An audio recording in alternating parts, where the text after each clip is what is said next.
Perjalanan Pendidikan Nasional Ki Hajar Dewantara.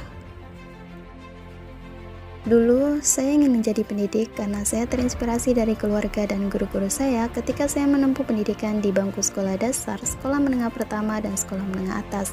Saya menyadari bahwa menjadi seorang guru adalah suatu hal yang menyenangkan, karena guru sebelum melaksanakan proses pembelajaran perlu mempersiapkan perencanaan pembelajaran, sehingga secara tidak langsung akan menuntun saya untuk terus belajar dan belajar.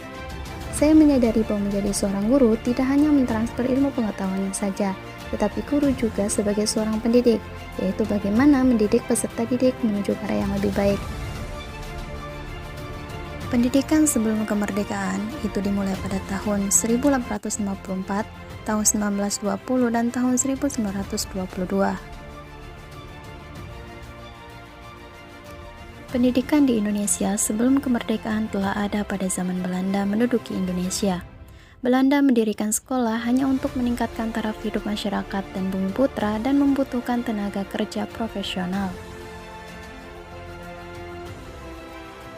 Pada tahun 1854, beberapa bupati menginisiasi pendirian sekolah kabupaten yang hanya mendidik calon pegawai. Tahun yang sama, lahirlah sekolah Bumiputra dan hanya mempunyai 3 kelas. Rakyat hanya diajari membaca, menulis, dan menghitung seperlunya, dan hanya mendidik orang-orang pembantu guna mendukung usaha dagang mereka. Pada tahun 1920, lahirlah cita-cita baru untuk perubahan radikal dalam pendidikan dan pengajaran. Pada tahun 1922, lahirlah Taman Siswa Yogyakarta sebagai gerbang emas kemerdekaan dan kebebasan bangsa. Taman Siswa ada sebagai jiwa rakyat untuk merdeka dan bebas. Pendidikan setelah kemerdekaan dimulai dari sekolah sudah mulai banyak, kemudian sering terjadinya pergantian kurikulum dan guru membatasi siswa mempelajari hal-hal tertentu, dan guru hanya fokus menyelesaikan materi tanpa memikirkan pemahaman materi oleh siswa. Dan ini semua merupakan belenggu pendidikan saat ini. Lalu, solusi seperti apa yang bisa ditawarkan untuk melepaskan belenggu pendidikan saat ini?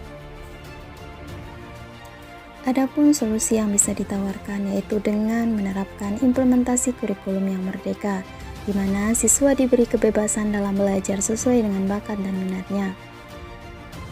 Kebebasan dalam arti di sini bukan hanya siswa malas dan asal-asalan, tetapi bagaimana siswa mampu mengembangkan cipta, rasa, dan karsa dengan memilih laku yang sesuai dengan nilai budaya, lokal, dan profil pelajar Pancasila, sehingga tujuan pendidikan untuk mewujudkan keselamatan dan kebahagiaan bagi siswa sebagai manusia dan sebagai anggota masyarakat.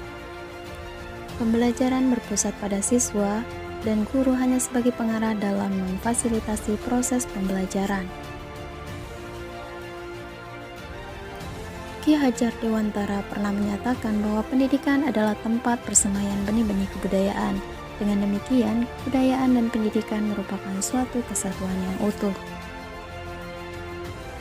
Sehingga Ki Hajar Dewantara memiliki keyakinan untuk mendidik anak dengan cara yang sesuai dengan tuntutan alam dan zamannya sendiri.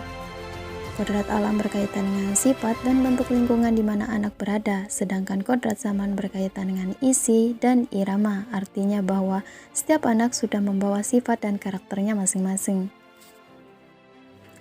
Sehingga hal penting yang harus dilakukan oleh seorang guru menurut pemikiran Ki Hajar Dewantara adalah ada 3, yaitu ingarso sung tulado, yang artinya di depan peserta didik menjadi contoh keteladanan.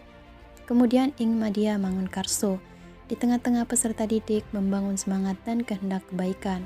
Dan yang ketiga adalah tuturi handayani, di mana guru mengikuti di belakang untuk memberdayakan murid dan mendatangkan manfaat bagi peserta didik. Dari perjalanan pendidikan nasional, dapat disimpulkan bahwa guru adalah teladan. Mereka adalah pemimpin di dunia pendidikan. Mereka lah yang menjadi ujung tombak upaya menyediakan layanan pembelajaran berkualitas bagi peserta didik. Isyarat karakter guru pemimpin yang dapat menuntun kekuatan kodrat peserta didiknya demi menuju keselamatan dan kebahagiaan yang setinggi-tingginya.